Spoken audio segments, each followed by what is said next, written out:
Olá, mais uma vez estamos iniciando o programa Memória Viva. Aqui hoje conosco para ser entrevistado o sacerdote jesuíta Padre Agustin Calatayud Salom. O Padre Agustin Calatayud, ele nasceu em Carcaixent, Valência, na Espanha, tem 72 anos, ingressou na Companhia de Jesus em 1966, estudou filosofia na Pontifícia Universidade de Comillas, em Madrid, na Espanha, e é bacharel e licenciado em Geologia. Chegou ao Brasil em 1972, foi pároco na cidade de Itapipoca, no Ceará, e no bairro de Mondumbim, também em Fortaleza, Ceará. Chegou aqui em Natal em 1985.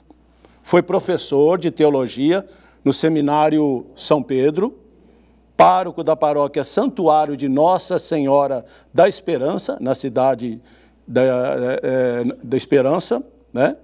E vigário episcopal para religiosas da Arquidiocese de Natal, pró-vigário-geral da Arquidiocese de Natal e atualmente é um pároco emérito da paróquia Santuário de Nossa Senhora da Esperança e Santo Inácio de Loyola, na cidade da Esperança. Aqui conosco para nos ajudar nessa entrevista, Orlando Gomes Dantas, que é assistente social, e o padre arquidiocesano Joneridson Gomes Dantas da Silva, pároco, atual pároco do Santuário Nossa Senhora da Esperança e Santo Inácio de Loyola. Padre Agustin, é um grande prazer recebê-lo aqui na nossa Memória Viva e gostaríamos de colocar inicialmente à sua disposição para nós iniciarmos o nosso papo, nosso bate-papo, que o senhor dissesse como que está a situação hoje, que eu sei que o senhor hoje é emérito, né? Mas quantos anos o senhor passou lá, padre? Muito obrigado, Nicolau, muito obrigado aqui na televisão, dar esta ocasião, esta oportunidade de contar alguns aspectos do que é a vida de um jesuíta aqui no Rio Grande do Norte e especificamente aqui em Natal. Então, a minha vida agora é de pároco emérito, isto é, aposentado, isto é, encostado, mas nem tanto porque não me deixam, sabe? Sempre recebemos um apelo ou outro, tudo isso. Então, na minha idade, estou com 72 anos, de acordo com o direito canônico, todo padre deve de ser emérito a partir dos 75, mas claro, cada um sabe do seu estado, da sua situação, e então para mim chegou o momento, e ainda estou, diríamos, em bom uso, e eu estou mais para ajudar do que para dirigir, não é?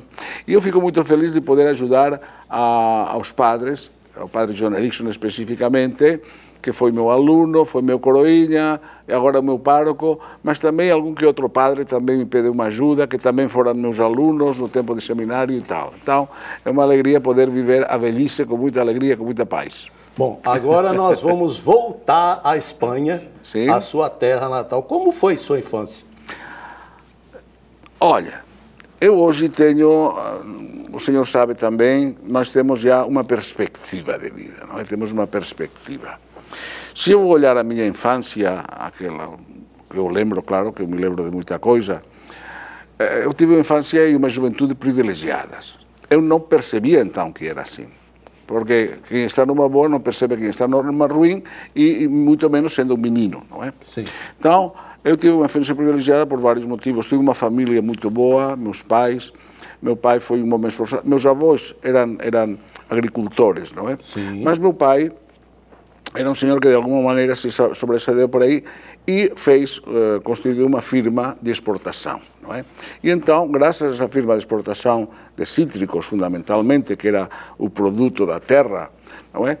Então nos deu pois uma educação melhor, tivemos bons colégios, tanto minhas irmãs quanto eu, e por isso digo, tivemos uma infância privilegiada em muitíssimos sentidos, não apenas econômicos, sino também uma família estável, uma família católica, cristã, Depois, nos colégios onde estive, eram colégios sempre religiosos. Meu jardim de infância começou com as Irmãs da Caridade, por exemplo, de São Vicente de Paulo. Depois fui parar no Colégio Franciscano e lá pelos 10 anos meu pai me colocou no internado La Salista, que são irmãos... Tudo em Valência? Pai. Tudo lá, tudo lá, tudo lá. E, enfim, sempre tivemos por isso digo, tivemos uma infância e uma juventude privilegiada. Eu poderia dizer isso, Carcaixent, que é a minha cidade natal, era uma cidade de uns 20.000 habitantes, ainda é hoje, 70 anos depois, que não cresceu nem diminuiu, está por lá. Medieval, cidade medieval? A cidade, as origens se remontam pré-românicas, pré-romanas. O monumento mais antigo que existe lá é uma ermida de San Roque, construída no século XII ou XIII, por aí. A matriz é dos séculos XIV e XV. Depois temos uma igreja de São Francisco do século XVII. Enfim, são aquelas coisas antigas e é lá que a gente se cria sem perceber, não é? No que é o casco antigo da cidade são aquelas ruas estreitas, aquela coisa toda. Uma beleza, diríamos, antiga, claro. E muito querida, claro que sim. E fica relativamente perto do que é capital, diríamos, do Estado, que é Valência mesmo, que é a terceira cidade da Espanha, depois de Madrid e Barcelona. Então, é Valência. E lá, sim, lá, pois, qualquer capital de província importante sempre teve um desenvolvimento maior, claro que sim. Foi, inclusive, Valência, foi capital nos tempos da República, quando o governo saiu de Madrid por causa da iminência, o que eles achavam a iminência, que não foi no fim, mas da entrada de Franco lá, dos nacionalistas, então vieram para Valência, que tinha porto de mar, tinha aeroporto, tinha tudo, não é?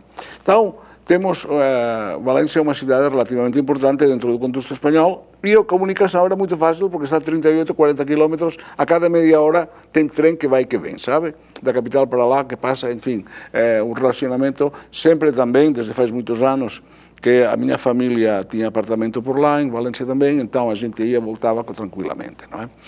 Então tivemos sempre um contato muito grande com tudo isso, por isso digo, tivemos uma infância privilegiada. Depois, graças a que o papai pois, tinha essa firma de exportação, tinha uma representação para a exportação, sobretudo dos cítricos, em Zurique, na Suíça, e depois do tempo do colegial, de ter todos os primeiros estudos, eu ainda tive a graça de Deus de passar um tempo em Zurique, aprendendo todo o sistema de funcionamento da importação e distribuição de frutas por todo o centro da Europa, por Suíça, Alemanha, Áustria, etc. Para a Inglaterra, para a França, iam por outros caminhos. Mas lá eu tive a oportunidade de conhecer outra cultura, outras línguas, outro modelo de vida do nosso espanhol. Então, desde o começo que tivemos tudo isso, e tudo isso para mim foi uma graça de Deus muito grande, porque depois aí veio o tempo da vida religiosa, quando eu cheguei aos 20 anos, porque vocação eu sempre tive, não é? Eu acho que desde que nasci eu tinha vocação. Mas uma coisa é a gente tomar uma decisão, não é? Uma decisão. E aí isso veio bem depois, não é? Quando a gente é adolescente, 14, 15 anos, a gente pensa nessas coisas, mas a gente se deixa levar na enchente dos amiguinhos, das amiguinhas, de todo aquele mundo de coisas, não é? Até lá pelos 20 anos, que foi quando eu já decidi para ser jesuíta, não é? Aí tomei uma decisão e, graças a Deus, agora faz mais de 50 anos que eu já completei na companhia de Jesus e digo, tudo tem sido graça sobre graça e bênção sobre bênção. Bom, eu vejo aqui que tanto o padre João Erickson como o Orlando conviveram muito com o senhor, mas parece que Orlando conviveu mais com o senhor. Você sabia dessa história toda, Orlando? É, uma grande parte sim, alguns detalhes aí que são inéditos para mim, mas a história da família, que ele sempre nos narra com muito carinho, a história do pai, a história lá de Carcarrenta, todo aquele litoral todo espanhol, Valência, que ele fala com muito carinho, e a própria entrada, a decisão para a Companhia de Jesus, que marcou definitivamente a vida, e eu digo a personalidade dele. Né? Estamos diante... E você ainda tem alguma dúvida ainda sobre a vida do Padre Agostinho, que você gostaria de que ele nos dissesse? A princípio, por que o Nordeste do Brasil? Bom, aí é outra Como história. missionário. Aí a história já é outra, porque já entramos no tempo em que primeiro fui noviço, depois podem fazer perguntas sobre isso, e depois eu fui estudante de filosofia em Madrid, como apresentou o seu Nicolau, e aí, estando lá, nesse tempo de filosofia, o padre provincial nosso, da província de Aragão, que era a minha província de origem, por ser valenciano, que pertenceria ao antigo reino de Aragão, e veio nos visitar lá no tempo da filosofia. E veio, ele havia estado aqui no Nordeste a convite do padre provincial daqui, aí ele tinha conhecido o Nordeste, o padre provincial daqui tinha exposto para ele os problemas, as carências, a falta crônica de clero aqui no nosso Nordeste, a situação do momento. Veja bem que estou falando do ano 71, eu vim aqui no ano 72, então, 1971. Estávamos em plena ditadura militar, não é? Então, uma situação de política social muito complicada e religiosa também por causa da falta de padres e tal, não é? Então, veio com aquela conversa bonita, o padre provincial para nós. Não é? A mesma conversa bonita que tinha lançado o padre provincial daqui por cima dele, ele veio para nós que éramos os jovens da companhia naquela época. Okay. E então foi muito simples, o padre provincial, depois de ter falado, sabes que quando vem uma visita do provincial, faz uma reunião geral com todos os da casa, não é? E aí depois passa a conta de consciência, vai falando um a um, não é? E naquela conversa que tivemos o padre provincial e eu, ele perguntou assim, não sei o que ele perguntou aos outros, aí, conta de consciência, diz respeito a cada um. Olha, Agostinho, você não gostaria de ir para o Brasil? E aí eu pensei, na hora, não fiz nenhuma oração especial, não fiz um discernimento como fazemos os jesuítas, e eu disse, por que não? Estão precisando de mim lá, quando o senhor quiser eu vou. E pronto, e vim. Foi da maneira mais boba. Então, isso aconteceu no ano 71, no final, no ano 72 eu estava vindo para cá. E sim, foi ótimo, ainda não me arrependi. O Nordeste é... Prova disso que estou aqui até hoje. Deus me deu a graça de envelhecer por aqui e eu achando bom, porque hoje nossa paróquia é um grupo de... é família. John Erickson, que nasceu e se criou lá e que participou nos movimentos de catequese, de Legião de Maria, de coroinhas, enfim, de tudo que havia naquela época, quando ele era jovenzinho por lá, ele participou de tudo. E então, ele sabe que lá na Cidade da Esperança, nós somos uma família grande. Tu também sabes que tu também é de lá. Lógico, não é? Lógico. Lá não é porque este é isto ou aquele mais importante, lá não existe isso. Lá é tudo amigo, tudo irmão, tudo vai na melhor boa-fé, na melhor saudabilidade possível no relacionamento humano, por regra geral, não é? Então, e aí, agradecer a Deus. Padre Johnny, o senhor que está chegando agora na paróquia, né? Sim. O que para mim é uma alegria, não é? Porque eu fui, como o Padre Agostinho falou, eu fui coroinha do tempo dele, criança, e o que eu gosto de escutar muito ele falando é da época da sua família em casa, que ficou em mim, dos ensinamentos, né, do pai dele e da mãe, pequenos provérbios, pequenos pensamentos, que ele pode até falar depois da questão da educação, né, do respeito, da maneira de ser da família do padre, do seu pai, da sua mãe, que aí eu sempre escutei aquilo com muito carinho, né, e ainda hoje eu tenho... Que alicerçou a formação dele, porque a gente eu tenho 15 anos de padre, mas eu sempre cito essas coisas que eu aprendi dele, que ele aprendeu com a família, né? E é isso aí, depois ele pode dizer melhor quais são esses ditados, quais são esses ensinamentos que ele teve, que serve para a gente ainda hoje, que é a mesma coisa que a gente ensina, nossos pais aqui ensinou, mas de uma maneira diferente, de uma linguagem diferente. Mas para mim é uma alegria, porque quando eu fui ser padre lá, já próximo da ordenação, o bispo da época, que era Dom Heitor, perguntou para a minha turma, quem é que você se espelha do seu sacerdócio, né? Eu não tive dúvida, né? Eu disse, meu pároco, né? E ele, né? Dom Heitor, que para mim também é uma referência de sacerdócio. Eu não tive dúvida, porque a minha vocação nasceu do exercício pastoral naquela paróquia e nasceu vendo ele celebrar. Apesar de eu ter sido do tempo de Padre Tarcísio ainda, que foi meu primeiro pároco, mas eu era muito pequeno. Depois foi que eu fui já com mais idade com ele.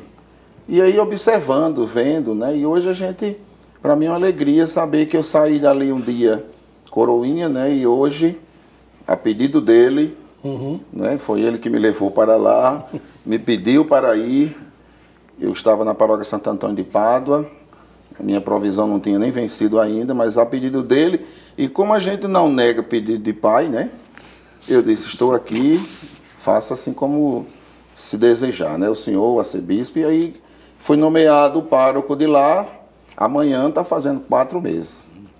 Para mim é uma alegria isso, né? E a convivência com o Padre Agostinho é sempre um aprendizado. E aí, Padre Agostinho, agora é a sua vez, que o senhor... Bem, John Erickson foi, quando eu cheguei, ele já teria 15 ou 16 anos, por aí, já era adolescente. Havia um grupo muito bom, de uma meninada muito boa lá, que me acompanharam e que eu acompanhei. Então, o senhor já conhece ele há bastante tempo, né? Ah, desde que cheguei aqui em Natal. Eles eram meninos naquela época. Ele frequentava já frequentava. Ele havia sido já coroinha, como outros também, sim, do Padre Tarcísio, que foi o primeiro pároco na Cidade da Esperança. E eu encontrei o que o padre... Eles já eram herança do vigário anterior, sim, não é? Era herança do vigário anterior. E então foi muito bom, eles foram crescendo. Uns saíram 4 padres de lá, daquele grupo, saíram 2 diáconos que foram coroinhas, depois o resto casou, é tudo pai de família.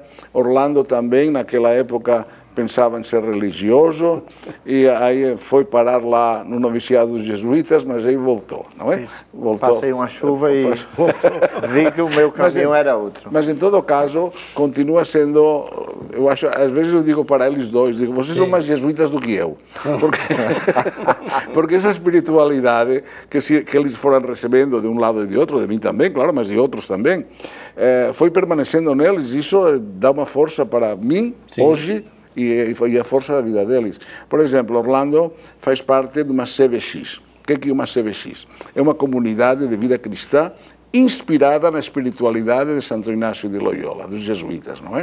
E é, de alguma maneira, um anexo leigo do que é a ordem religiosa dos jesuítas, não é? Então, e ele, como dizemos, é um jesuíta in pectore, não é? Quer dizer, agora fez uma festa de Santo Inácio, que encerramos no dia 31 de julho, e a festa organizada por ele... Quer dizer que Santo Inácio de Loyola, dos jesuítas, deu de 10-0 nas festas que eu organizei para Santo Inácio, por mais de 30 anos, viu? Aquele organizou, foi aquela beleza, não é? Enfim, por isso digo, há coisas que eles dizem que eles aprendem de mim, mas eu aprendo deles também, sim, sabe? Sim, eu aprendo deles também, até hoje. Ele acha graça quando eu digo provérbios assim, que sim, come menino porque o que sobra no teu prato vai faltar no prato de alguém. Eu digo essas coisas assim. Sim. Bom, nós vamos agora para um pequeno intervalo e já voltamos dentro de alguns instantes.